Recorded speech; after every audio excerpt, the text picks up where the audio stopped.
Toimus Jõhvi vallavolikogu koosolek, kus päevakorras oli 6 küsimust. Velli Naaber, Jõhvi vallavolikogu liige, andis oma kommentaarid telekanalile Liites koosoleku peamiste teemade kohta. Eelarve vastuvõtmine ja Jõhvi valla aukodaniku valimine. Kõige tähtsam on loomulikult eelarve. Me võtsime selle vastu, seal oli mõned nüansid, mis ei sobinud, kuid siiski võtsime vastu.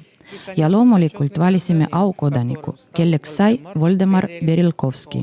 Ta on juba 80 aastat vana, kuid ta korraldab igal aastal vabariikliku tantsufestivali. Nagu ajaloolane on ta väga hea, igast küljest positiivne inimene. Kandidatuuri aukodaniku tiitlile esitas Eesti kool, kus ta töötab. Jõhvi aukodanikuks pakuti kokku 4 kandidaati. Üllo Jõgisoo, Arvet Jõgisoo ja Artur Põld said kokku vähem hääli.